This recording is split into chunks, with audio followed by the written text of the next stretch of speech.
Where shall we go today? Where shall we go? Where do you want to go today? Let's explore Telford. There's a lot more going on here than what I thought was going to go on in here, including that rather lovely clock, which I think I've seen somewhere else before, but there you go. Telford is famous for architecture such as this one here, which is a bridge. One of the first bridges ever built, apparently. I'm on this bridge, and to be fair, it looks its age. It looks about 300 years old. But there's an even older bridge over there, and that one is the very first Ironbridge ever built here in Telford, or anywhere for that matter. A lot of people are saying that retail is dead, that people don't want to go shopping anymore. It's Bank Holiday Monday in August 2020, and there's all these shops, and possibly the biggest shopping centre I've ever seen. I'm not even joking, it's huge. It's difficult to believe that the Victorians were once here, but as you can see from this canopy which goes along the side of this building, they definitely were. For about a week and a half, I think. It's good to see as well that Telford also has a phallic building. Do like them. You can rejoice though, they do have a sex shop. Yeah, that's how big the shopping centre is. The map is huge. Some interesting artwork as well on the wall. Telford is also famous for statues like this one here, and its amazing bus station, which is tiny compared to the size of the shopping centre, but anyway, I suppose it suffices. Telford was obviously derived from the Egyptians who moved over here a few centuries ago, and there's one of their early pyramids, and again the bus station, which seems rather empty, I'll be honest with you, and not very big, but still, it's still there, isn't it, I suppose. Maybe it was the first bus station ever used, and they used to use camels or something, I don't know. I'm now in a tunnel. Well, I think it's a tunnel anyway. And it's got shops above it, apparently, which was taken from what they used to do in London in the oldie days, when they had rivers going over the Thames, and then they'd have bridges going over the rivers, and then they'd have shops on the bridges going over the rivers going over the Thames.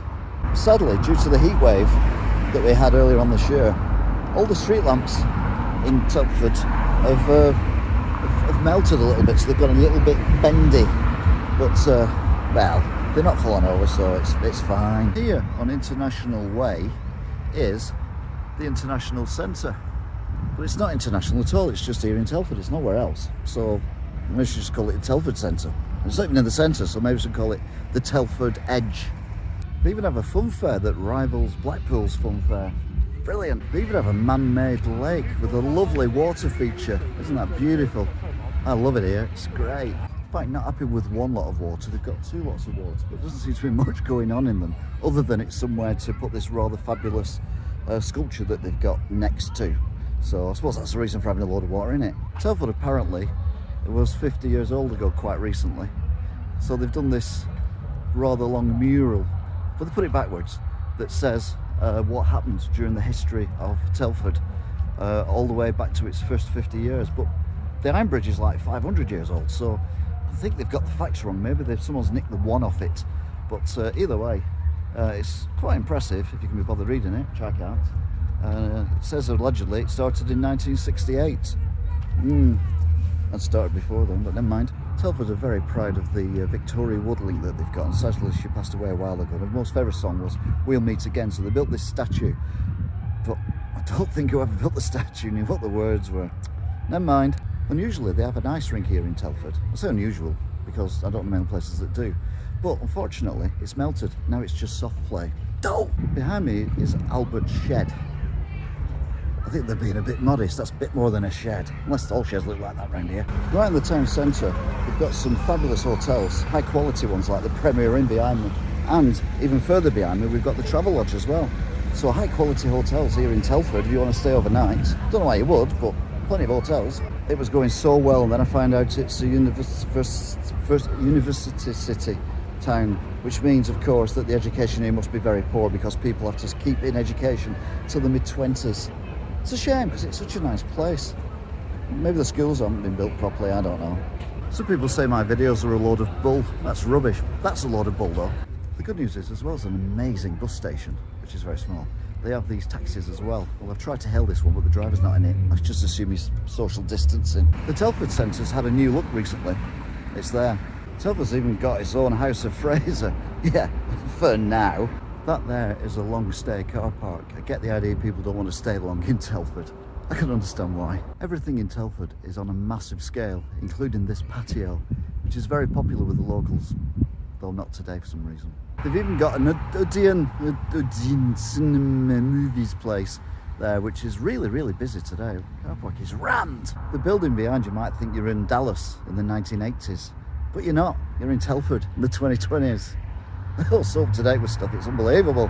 Right, I'm walking now to the railway station, which I'm pretty sure is going to be absolutely amazing, because everything else is here. This better be worth it. I'm circumnavigating the double header that is the Dallas reproduction here. Although, to be fair now, I'm expecting Bruce Willis to smash through that window in a minute, shouting yippee-yay, mother so-and-so.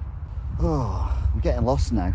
And I'm a bit worried. I could do with someone to, I don't know, reassure me that I'm going the right way, but there's no one around, it's dead. Just walked along this narrow walkway, getting very nervous, thinking, there better be a railway station around here, because otherwise, well, I could end up anywhere. And look what I found. I just found that. Oh, this looks good. So it's one of the nicest bridges I've seen for a hell of a long while, but no sign of any trains, just cars and tile shops. Even on the other side, no trains. Weird. Okay, so I've just walked down this tunnel, and there's another architectural gem here, and a railway station. Yay! That's good, isn't it? So we found it. Milton Keynes railway station. Sadly, the actual town centre is that far away, you can't see it because of the curvature of the earth and all that. It's a long way away. Someone has a sense of humour in Telford, because this is called Telford Central. And one thing it isn't is central. Though to be fair, it does seem to be quite busy. Train coming in, the same points. Train's going out.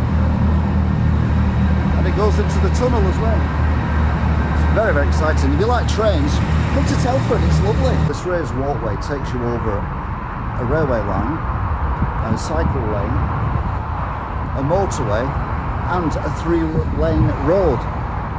This is a massive construction, and that's how far away it is from the town centre. Although the architecture is superb and it's well worth the walk, but you know, it's a hell of a long way away from the town centre. This is Cafe Go, which is for all the office workers around here. Sadly, I imagine they're not doing so well because most office workers haven't actually gone back to work yet at time of recording, and some of them might never go back to work in the offices anymore. So hopefully it'll sort itself out. And there's a pigeon. Oh, there you go, pigeon as well. See, it's all kicking off here in Telford. If you like stairs that are a little bit, well, over the kill, over pointless stairs that go nowhere except for a bridge, which you could probably, well, they've made an effort anyway. This is the biggest flight of stairs I've seen in the last 5 weeks. It's huge. And when you climb the stairs, although I just walked up the embankment like the local youth do, you get this bridge, which has got a bit of architecture on it, but not much. And it goes over a road with a cycle lane in the middle of it.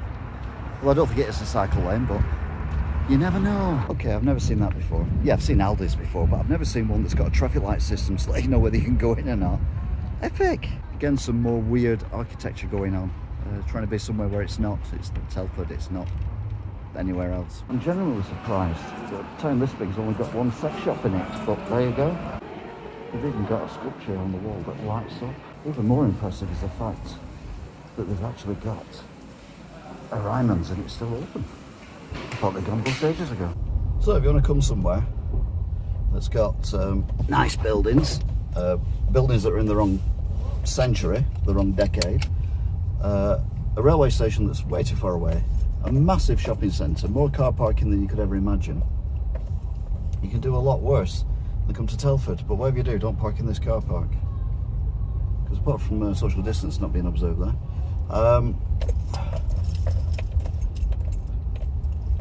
it's the tightest car park in the world.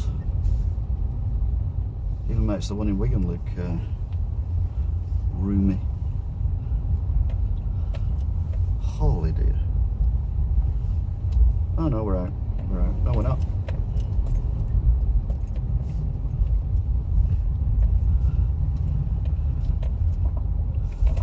Oh, there we go, we're alright. In and out at the same time. very bizarre. Right, there's my ticket, and there it is. I lost my car in the car park as well, which wasn't very good.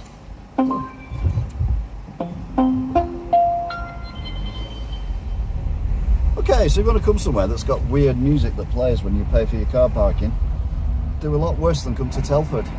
Till next time, goodbye. Where shall we go today? Where shall we go? Where do you want to go today? Let's explore. Less than 10 minutes away from Telford is this place, which is a real history, I'll be honest with you. This is Bedlam, apparently, furnace. And it's a furnace where they used to make metal, when metal was a new thing, new technology and all that. Yay, it's got some stairs. Let's climb them. We're at the top of the stairs now, stairs being there, and we can see the top of the furnace. Sort of. Can I make it a bit better for you? There you go. See the top of the furnace and all the gubbins that went on back in the olde days. I think it was built about 1960. I'm still in Bedlam. You can tell though, can't you? Because it is Bedlam around here. Absolute Bedlam. Okay, it's gone a bit creepy now. Walking through some woods. I'm a bit nervous, but I'm a growed up, so I'll be fine. Look at these birds. I think they're vultures. But yeah, it's a steep little road, as you can tell. Quite steep, goes up. But if your sat nav tells you to go that way, it's a sat nav error. So don't follow your sat nav. Plus, wow, look at this pub. This pub on there, and look, it's got a tunnel. The world's first tunnel in a pub, or pub tunnel, whichever one you want to think it is. Everything around here is made of iron. The lamppost, bus stop, or whatever the hell it is. The fence, and just let this car go past, which itself is made of iron. The curb is made of iron. Everything is made of iron around here, except me. There it is in all its glory. The Ironbridge of Ironbridge. It's got some concrete on it as well nowadays though. There is a brick bridge, which goes over, it's quite high up actually. A footpath all the way down there. It's a long way down. So there it is. The world famous Ironbridge. And I can't help but think I've been mugged off here, because that's definitely stone. It's not all iron. Ridiculous. All this faff just for that. Seen better scaffolding. And here is the view from the top of the Ironbridge, which you can't really see very much. But one thing I've noticed is that the Ironbridge, the floor on it is not iron either. It's like tarmac or something. So there's very little iron in this Ironbridge. Good. Far be it for me to, you know, question the engineers of the time. But these railway tracks, literally, they go nowhere. This is George Louis Stevenson's original house, and it's got his original car there as well, which is that one, which is the Citroën. So there you go then, little sculpture to end this little bit extra on the Telford video, because Ironbridge is literally stone's throw from Telford, and in fact, it's probably worth a visit on its own. Look at that, beautiful. Anyway, that's it now, until next time, bye. Okay, I lied. Another spectacular view of the valley, or the gorge as it's called for some reason, with the river and everything. Nice, lovely.